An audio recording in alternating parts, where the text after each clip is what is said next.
It's always, He's like a pirate, you know what I mean?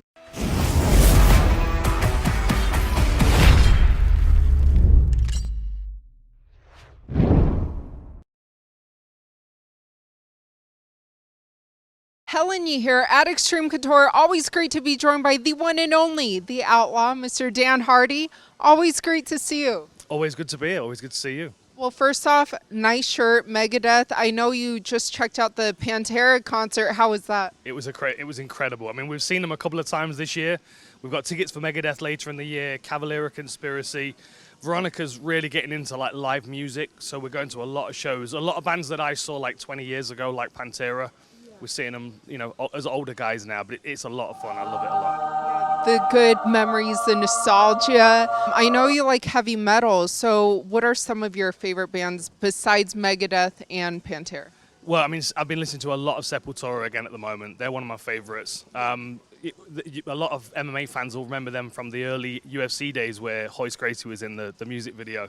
They're big fans of the sport, as Soulfly as well, Max Cavalera. They were actually here the other week shooting something. I don't know what that was all about, but I don't know. I listen to a lot of heavy metal bands, a lot of hardcore bands as well. A new one I've just started listening to is Lorna Shore. They're playing Vegas soon as well. I'm going to try and catch them. But, man, there's so much good music out at the moment. And then all the old bands that I used to listen to, you know, obviously Megadeth being the main one. I used to listen to them a lot. But, yeah, we're just revisiting some of the old school stuff. A lot of hardcore, Vision of Disorder, Madball, Sick of It All, Biohazard. Man, I could go on for a long time. I appreciate your time. I know you were training your wife this morning, the beautiful, the very talented Veronica, and she has a big fight coming up here in Vegas about a month out, right? Yeah. She's at the T-Mobile Arena at the start of October. Obviously, a huge card, UFC 320. It's going to be amazing to be on it. And, yeah, I mean, you know, I used to live out in Vegas, so we were going to come out here and just kind of check the place out and see if she liked the training. You know, my coach, Jimmy Gifford's out here, my boxing coach that is over in the cage. Shout out Jimmy Gifford. Yeah, Coach Giff. It turned my career around at the end. I was on that losing streak, and I moved to Vegas, and Giff fixed it all for me. So, you know, we came out here to try, you know, see if the place was right. And as soon as we got the flight booked, the fight was offered, and it just kind of made perfect sense, timing and everything. It's a good opponent. You know, she's looking really good. She's moving really well. And, you know, the team here as well. I mean, this is such a big gym. There are so many good fighters here. But the support, especially like the girls, have got a really good group. You can see Pierre in the cage now with Giff. Like they work really well together. You know, it's really nice. And we've had Hannah Goldie come out recently to work with us for a while, and Ryan Diaz from up in Vancouver's been down. We're just really kind of spoiled. And a lot of my old sparring partners. I mean, you know, Jimmy Spacuzza's over in the sauna there. Danny Davis is coaching all the time. Mike Pyle was in here the other day. He gave us an hour of his time working on some stuff. It's just a great place to be, Vegas. You know, it's a real vibrant MMA community, and to be around it's quite recharging, you know. Yeah, 100%. And the Xtreme Couture, the family, the bond and friendship here, and the heat. I know that's your favorite part. Yeah, the heat's a challenge, especially because I'm trying to keep up with Veronica. Like, she's on tour days, and like trying to stay hydrated is a challenge. You know, my body's used to colder weather. You know, I did used to live in Vegas, and I kind of got used to it, but man. I don't know what it is. You kind of, if you spend like 6 months away from Vegas, you kind of forget what the heat feels like. You know, you get off the plane and it hits you and you're like, oh yeah, now I remember. It's a different thing. Electrolytes all day. 100%. Different type of oven, but I saw you refill your bottle of water, so I'm sure Dustin Poirier would be very proud of you, staying hydrated. Always you've got to, yeah. I grabbed one of those Yeti bottles that keeps it cold all the time. That's a lifesaver out in Vegas, yeah. I can't do normal plastic bottled water. It's warm in like 5 minutes, and, you know, that doesn't feel refreshing to me. I agree. But speaking of the heat and UFC 320, headlining that main event at T-Mobile next month will be a rematch between Alex Pereira and Magomed Ankalaev. You're a great analyst. So what do you think that Alex Pereira needs to do this time around to get his hand raised and win that title back? I think he needs to close the range down a little bit. You know, I think maybe he had a little bit too much respect for Ankalaev in the last fight. I also think he wasn't quite sure which hand Ankalaev was going to play. You know, and Ankalaev is very, very confident as a striker.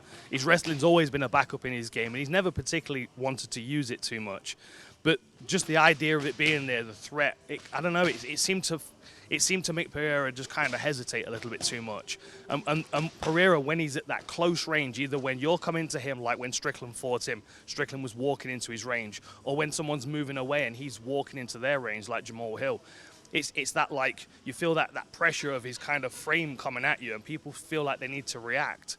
And what I love about it, there's really good videos of him training online where he slips offline and counters with power punches, and the slip of the punch loads the power punch to come back. So his ability at close range to not only kind of bear over people and make them anxious, but also to pressure them to throw, in which case he feeds off it and works with counters.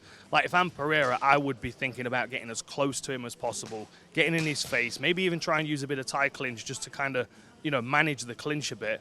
But I would also think that he's going to be better defending takedowns on the front foot as well, right? Better if he's pressuring forward and forcing Ankalaev to shoot under pressure. That would be my thought process, but I don't know. I mean, we might see a very different Ankalaev this time around, and that's also something that Pereira's got to adapt to in that first round.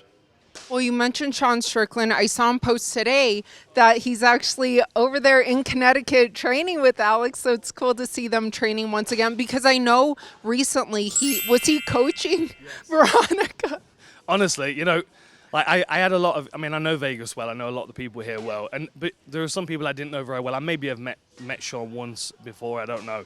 But I've always known him through his social media presence, the character that he is. And honestly, there was one day when we were in the gym, and at the end of the sessions, they have this, like, the team rallies around and a few people speak, and, it's always like motivational or advisory or whatever. And Strickland's like, hey, you younger guys, you've been sparring way too much. You need to take a bit of time off. And I kind of paused for a second and looked over, and I'm like, is that Sean Strickland saying that? And then there were times when he would come over and he would say, hey, you need to make sure that you set your training up right. You could be drawn into lots of groups. There's lots of options here. And like every day it seemed to be like good advice from Sean Strickland. And I'm like, he's not the person that I thought he was. And then he invited Veronica over to this session that he runs over at the PI, which has been a really, really good source of information for her. He spends a lot of time working with her and advising her on different positions, and he gets impatient because women's MMA and that's Sean Strickland. But actually, at his core, he's an incredible coach, and he has a lot of time for people. It's been really interesting to watch him. He's completely shifted my perspective of him. Gong Xi Fa Ya. Gong Xi Fa Cai. Let's get it, Fa Tai. That sounds right, real nice, dude. Happy New Year, fuckers.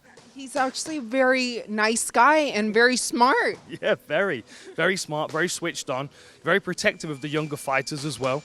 Always, and he gives them a hard time, of course. It's not like, hey, let me show you what I caught you with today. It's, hey, I kicked your ass today. Let me show you what I did. It's like there's an edge to it, which sometimes fighters, especially, there's a lot of different egos in this game. Sometimes a young fighter can hear it and be like, no, I don't want to hear it. And they'll have like an emotional reaction, which would be negative.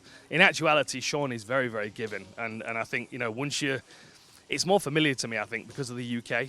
There's a lot of banter and a lot of trash talking in the UK just between friends. Same with Jimmy Gifford, he's from Boston, so obviously we have a similar kind of communication as well. So I think, with Veronica living in the UK, she's already gotten over that harshness of Strickland's coaching style, and I actually think it works really well for her. And I think you did a good Strickland impression too. I don't know about that. I'm not sure I could do an impression of him. He's always He's like a pirate, you know what I mean? He's got like this inner pirate that comes out sometimes when he's frustrated.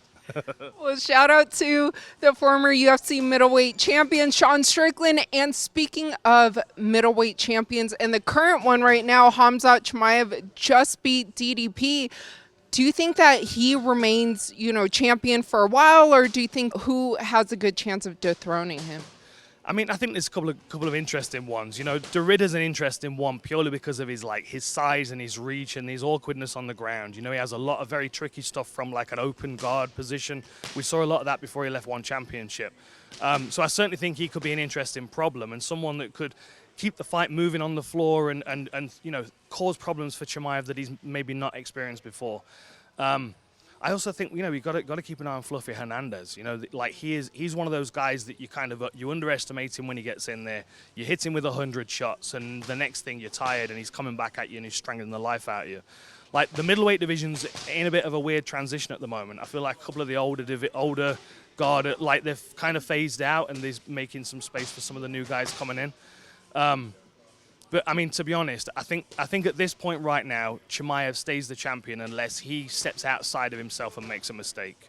Does that make sense? Yeah. And I think, that could be a thing. He could get pressure from the outside. He could get pressure from the fans for fighting safe and decide he wants to stand and trade with someone that's going to clip him. Or, there are lots of different ways that it could play out. But I think at this point, Chimaev only beats himself. And I think he's going to hold the belt for as long as he can stay disciplined. Well, you mentioned RDR, you mentioned Fluffy. I know they're fighting next month. And then also Imavov just won this past weekend. Who do you think would be most deserving to fight Chimaev next? That's a good question. I mean, Imavov looked good. I thought, to be honest, he could have opened up a bit more. I thought there were times where he could have really put his foot on the gas. But then, 25 minutes fighting at home is a different kind of pressure. I don't know, to be honest. I mean, it's difficult to say. I think Hernandez has got interesting momentum right now, and I think there are a lot of people that would be like, okay, this is an interesting problem. But then if the Ridder comes through and looks great, especially if he wins by submission, I think he's the obvious next one. For me, Imavov is going to keep it on the feet, and he's most likely going to get taken down, and he's most likely going to be dealing with the same problems as DDP was. Whereas de Ridder has got an entirely different skill set, and he's a very different shape and build. So for me, if he beats Hernandez, he's the number one pick. Speaking of great fights, another one, Islam. He's moving up to 170. He's going to be fighting JDM for that title. Do you think he gets the job done, or how do you see the fight playing out? Man, I've been high on JDM for a long time. I remember doing interviews back when Ngannou was crossing over to boxing, and people were talking about who's got the best hands in MMA, and I was saying JDM at the time. I mean, his boxing's always impressed me. But at this point, I feel like Islam's moving up a weight class at the right time. There are a lot of fighters that stay in a weight class for too long, and they seem to kind of stifle their physical growth. I don't think Islam can stay healthy and stay in that lightweight division for any longer. And I think right now he's allowed himself to move into a division where his body's just going to grow into it. He's going to be incredibly powerful. I've been having a similar kind of conversation in my head with Crawford coming up against Canelo as well. You know what I mean? Like, what's Crawford going to look like going up a weight? And I think his body's ready to do it, same as Islam. And I just think Islam's all-round game is so problematic for any single fighter. I see him taking it. And I can see him probably a 50-50 striking exchange, Makhachev winning with a kicking advantage, but then he's grappling and he's wrestling taking over, probably winning by sub in the championship rounds. Yeah, that's going to be a great fight. I know all the fans are excited, but you always do such a great job with everything that you do, and I see you killing it at the PFL and everything. So for the fans who can't wait to see more of you, what would you like to let them know? Man, just the best thing to do is follow me on social media. I'm honestly not sure what's coming next for me. I've got the Nantes event coming up. We've got a really good card over there. France is, as you know from this weekend, a hotbed for MMA right now. And we've got some real good stars on that card. We've also got the Paul Hughes Usman Magomedov rematch coming up. I won't be working at that because I'll be in Vegas with Veronica for her fight, but I'll certainly be watching that, tuning in. But aside from that, I mean, we're just rolling through towards the end of the year. We've got the PFL Europe Championships in Lyon in December, and I'm going to try and find some time to vacation at some point. I'm not sure when or how, but Veronica's a Halloween baby, so her birthday's right at the end of October. So I think we're probably going to go and try and find somewhere to hide for a couple of weeks and be off grid for a little while, get some rest. Yeah. Favorite destination to go hide out? Oh, that's a good question. Honestly, I love Scotland. I like the cold. I like the beaches, the kind of the harsh, windy beaches, and they're just so quiet because no one wants to be there because it's so cold. One of my favorite places, absolutely. There's loads of good places across Europe, though. I mean, we are really off sport for choice. Amsterdam's always a good place to hide away. Barcelona, just outside Barcelona, there's a place I like to stay. So, yeah, I'm not sure. We'll figure it out, though. We might even go somewhere new. We might even go somewhere different. Veronica loves traveling, and she's got a list of countries that she wants to get through, so maybe we'll check one of those off.